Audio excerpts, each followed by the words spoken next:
So, good morning and welcome all of you to this wonderful session, online session on Let's Talk Basics Pre-Production.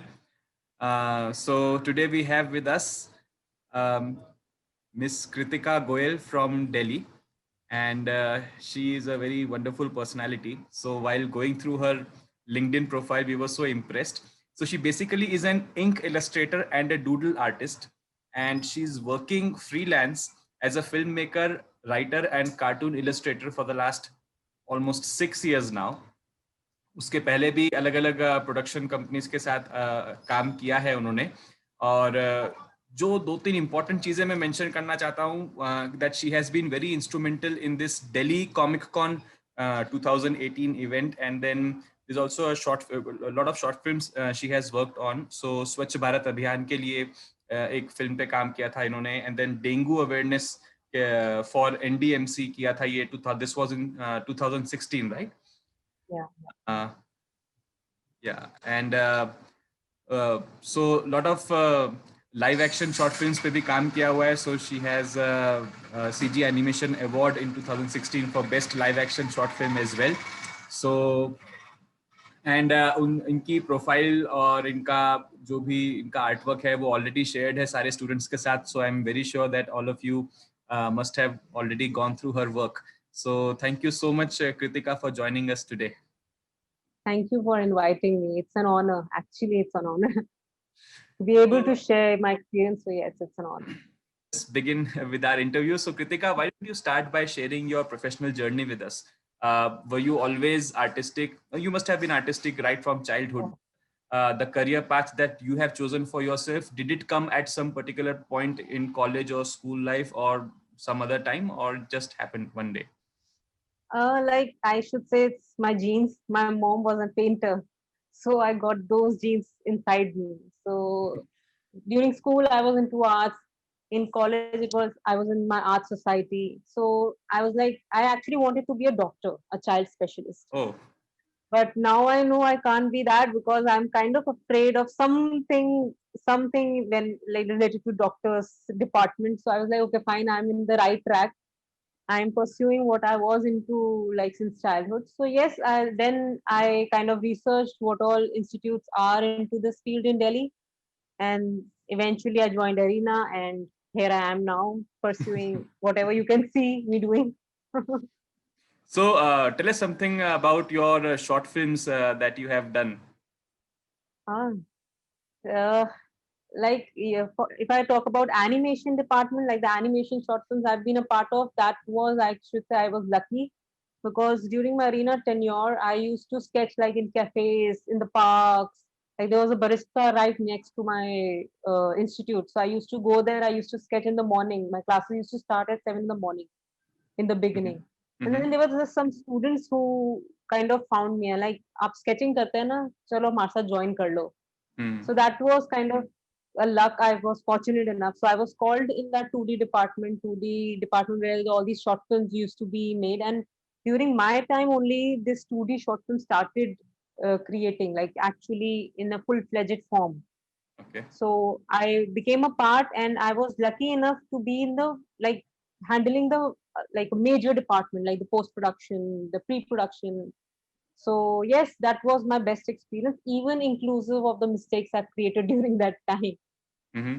So then I like kind of joined the second animation short film, and those two animation short films, because of the team and the hard work put in by all of us, won. So yes, that was my animation short films area.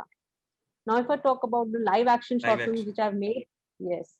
So, like I was advised by a lot of people who are professionally in this field that in order to be a storyteller, in order to be a filmmaker, you need to know the live action area also. Mhm. So I was like, okay, now it's like another spending that has to be done in the education area. So I gave the kind of, you can say, around 3-4 rounds of interview of Balaji Telefilms, ICE, Mumbai, Yeah. in Delhi. And luckily I was selected, and I was like amongst like only female amongst the 9 filmmakers who kind of came to pursue or study direction. So therein it was like I kind of got exposed to a different area altogether, like different ways of portraying stories, different mediums, which what they are called. Like there is a power of one shot thing also I didn't know. It's like carrying the camera and shooting the whole thing without like stopping the camera. So therein I made like around 6 short films as a team. And then I came back to Delhi and I started like working. And with those money, I started creating my own short films. So I made my first short film, Smiley. Mostly it said making a short film with kids as young as like 7, 8 years is difficult. Mm-hmm. So I don't know why I took them, but yeah, I took them and I made this short films, and fortunate enough that won the CG award. Yeah. And after that, I made this Swachh Bharat movie and dengue and whatnot. Why did you think about doing all this freelance? Why not join some big company? Ah, I guess they don't want me or I'm not worth it.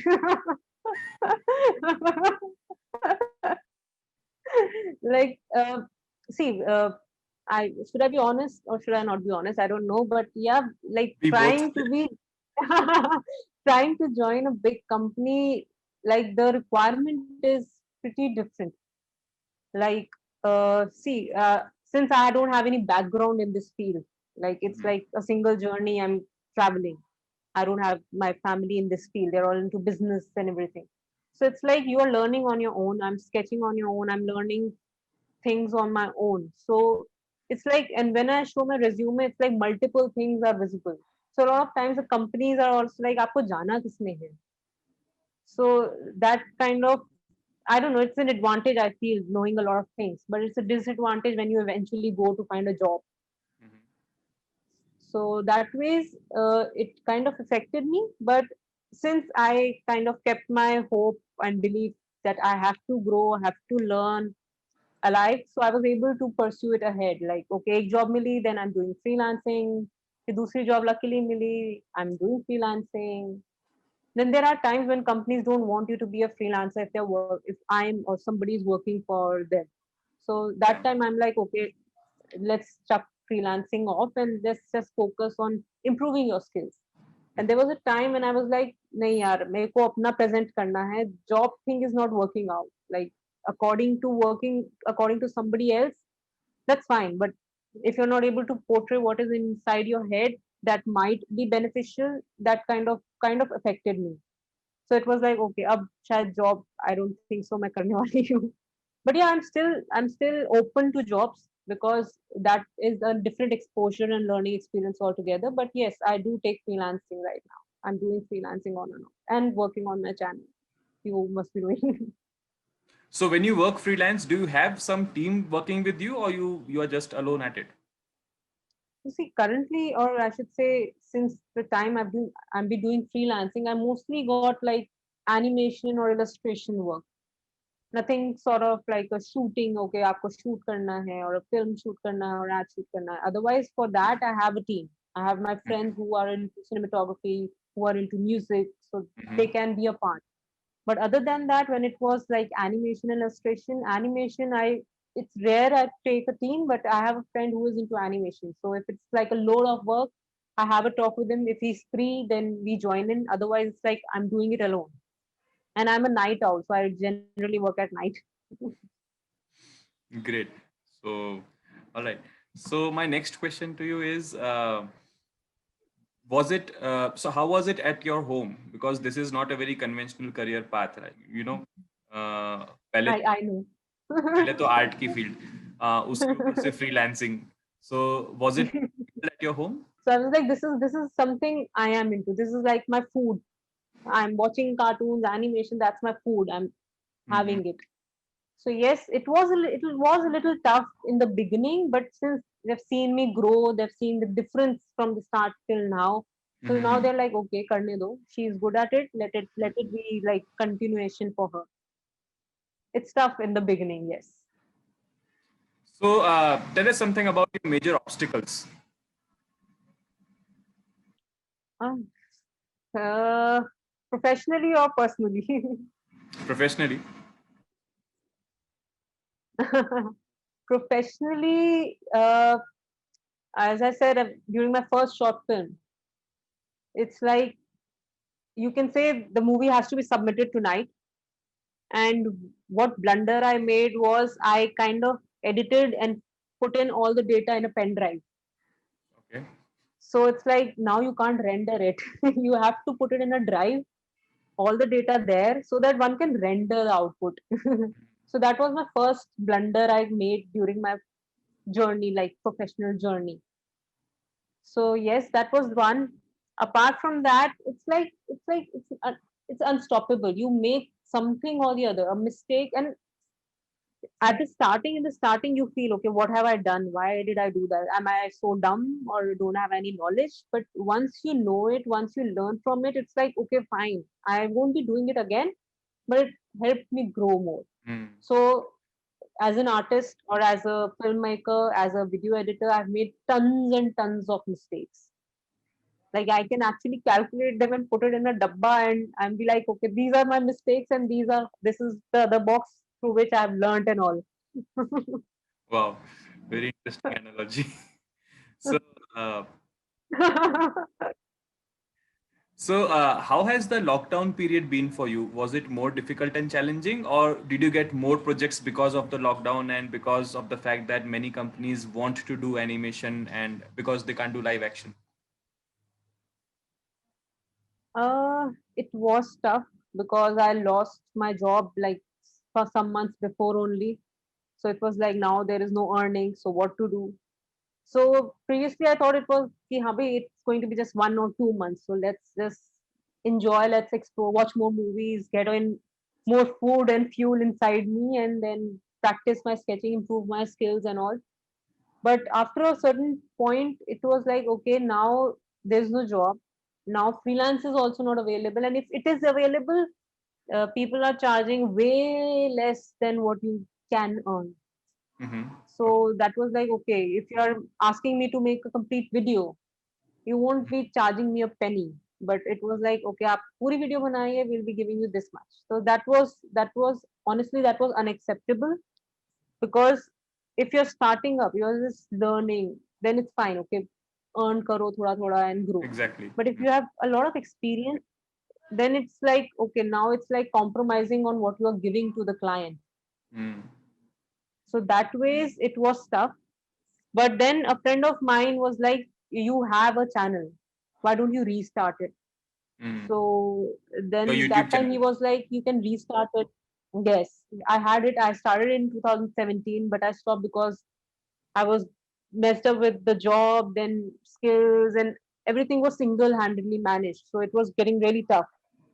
So this time he suggested me like restart your channel, and I was like, okay, fine. And looking at news, a lot of things are happening. People are getting upset. People are not able to cope up with this lockdown. Things are happening. We all know what all is happening. Even artists' point of view, things are happening. So I was like, okay, fine. I have been planning to learn animation. So I'll be doing that. I'll be learning it and I'll be sharing the output and I'll be sharing my process and whatever I have so that somebody, some way can be helped, Wow. motivated, and Great. inspired. So that way I restarted my channel. Yeah, so you talked about inspiration. So why don't you share your inspirations in your field? My inspiration in my family, hard work wise, is my father.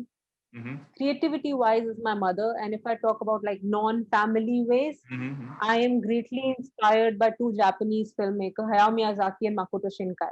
Although my work is not at all related to them, but the storytelling Yeah. ways I am really, really influenced by their work. Like I'm like, okay, it's like there are times when there was this movie Grave of the Fireflies. I Mm-hmm. don't know Yeah. if you've seen it, but I actually had tears in my eyes. The way he tells stories, the way Makoto Shinkai tells stories is like beautiful. Exactly. And apart from that, yes, if I talk about studios, then it's Studio Ghibli, yes. Then Pixar and Disney. So I wanted to know one thing that how important is it? So you are an ink illustrator as well, right? So you work Mhm. with softwares also. So Mhm. how important is software in the life of an artist? Software, see, currently, what the current, since the technology and everything is growing.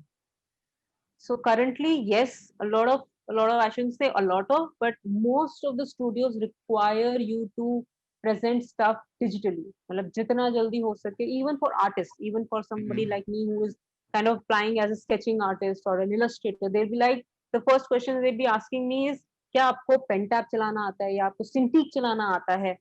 Mhm. So for somebody who can't afford, a Cintiq is not like a 200, 300, 10, 5,000 ka cheese. It's not an easy purchase. It's an expensive purchase. A pen tab is still a reasonable purchase. Artists do purchase. But buying a Cintiq or monitor with thing is not easy. So there, most of the studios are like, आपको ये चलाना आता है. So that is kind of disappointing for someone who is into handwork or like kind of use pen tab and draw stuff and then trace it. But yes, currently it's the trend. But saying that traditional work or pen pencil is not important is wrong, because if you talk about major studios like the big shots, the big ones, digital medium, a pen stylus and a paper is that pen tab. So if you're able to draw through that, that's a lot of like benefit. Plus, when you go out, when you kind of are traveling, you get ideas. You can't just carry stuff along and I'm like, Mhm. okay, fine, chalo, main nikalti hu pen tab, PC nikalti hu and draw it. You have a paper, you have a pen, you have a whatever, pen, pencil, ink pen, whatever. You can just draw it, scribble it, because you kind of have numerous ideas which are flowing through your head, and it's easier to portray them instantly and capture them rather than okay, now it's like now I have to draw, I'll take time and draw. So there's a major value of this pencil which we started as a kid, and we shouldn't kind of forget it. So it's important. So how important is imagination Yeah. and having So pencil skills compared yes, to having a software skill? so as I said, if you don't have an imagination, no visuals, no observation, no thinking power, there's no Mhm. point of having a paper pencil or a tablet or a PC with software filled everything. You need to Yes. have the base. You have need to have, okay, if I'm asking you to draw a flower, you need to show it. You need to think about it, what kind of flower I'm talking about. If I'm describing you, okay, I want a flower with petals, with thorns, with it has to be a very vibrant color and it has to be really big and small mix, something like that. So you need to have an imagination, then only you are able to present it. Now is the thing is currently what is, because as I said, the technology is growing, things are expanding, things are changing. No doubt you have to accept the way of presentation in the digital medium, but you shouldn't forget the basics. As I said, pencil is a stylus, a paper is the pen tab. So you need to know how to kind of use that thing. A pen tab is not an easy thing unless you know how to use a pencil. I have tried it. I couldn't, like, it took me around a week to actually be handy with a pen tab. Because I know how to use a pencil, I'm very smooth with it, I'm able to use a pen tab. And as far as the digital medium, like the softwares are concerned, it's basically what I feel, it's like a polishing thing, making it look more presentable. Even a sketch can look presentable, but with colors, with the purity, with the feel, this digital medium, the softwares come into picture. Yeah. Although you can do your sketching and your gestures and everything digitally directly, but eventually you won't be able to do it with a mouse. You have to use something, some tool. So you have to even get back to the pencil thing, and then step by step grow ahead. Yes. Great. So my next question is that India in the recent past has seen IPs, domestic IPs, grow in a big way, right? So what do you think about it? And one question that uh, people usually ask is why do Indian people, they just do the manual work, and all the creative work is done by Western countries and people in America and Europe and Japan, right? So what is the reason? Is it that people don't have money in India? Is it because there is no talent or creativity in India, or is there something else? Ah, it's like pointing. This question is kind of a pointer. Okay, I have to point things out. Okay. See, I know, I've seen it like in India, like what all projects are being made outside. The, you can say, the hard working thing, as you said, the labor work is transferred to India, and then it's been done, and then you have to sit like hours and hours. You have to finish it. Raat laga rahe ho. You are giving overtime, and then you have to send it because there are tight deadlines. So yes, it is true, and yes, no doubt, one factor is the money. You can't deny it. If because comparatively it's cheaper, just don't share it. Comparatively it's cheaper, so yes, people send the work to Indians. Mhm. But yes, it is not like there is a lack of creativity. Had it been that way, they won't be sending it to us. There is creativity, that is why they are sending it to us. Like, supposedly I am somebody, I'm sending a work to somebody else who is like staying far off. There are two reasons. Because if I'm getting that work done in my own place, it might be expensive. But if the level of creativity is more in some other place and it's cheaper as far as my production cost is concerned, then I'll be sending that work to that specific person. It's all very practical business thing. Although it hurts being in the artist side, being the creator side, because you're not able to earn that much and you're giving so many hours. But if you think from the other point of view, it is a lot of there is a lot of reason behind it. If it is, if supposedly when I made my movies, I used to spend my own money. If it was cheaper for me to somebody else, get somebody else involved, I would have done that, but it wasn't. So that's how the thing goes. You have to look after the budget, you have to look after the expenses. And it's like nobody from us who are actually creating in India know how much, exactly how much. Like, we know the rough idea, but we don't know exactly how much is spent. And yes, if I talk about the companies, कि a lot of us talk कि हाँ भाई उन्होंने तो इतना बचा लिया होगा by making us do the work. It's not that बचा लिया होगा नहीं, because they'll be spending it on marketing. Marketing is there. They'll be spending it on promotion. So a lot of things are involved when creating a project. So that's why they send it here. It's not the lack of creativity. It's the cost and all, which kind of can be used in other areas. Yeah, great. So my now I'm coming to my last question. My last question is that you must have seen a lot of student portfolios and show reels, right? So Mhm. what do you think are the common mistakes that students generally tend to make? The common mistake, if I talk as I was also a student, because that will be kind of relatable. Mm-hmm. It's like I have to present all of my work. It doesn't matter if apart amongst my 50 works, only 10 are good. But मैंने 50 काम बनाए, मेरे को 50 के 50 दिखाने हैं. I Exactly. have done that, so that's why I know. Secondly, the music. जितना, like, the higher the beats, the higher the feel, the higher the impact.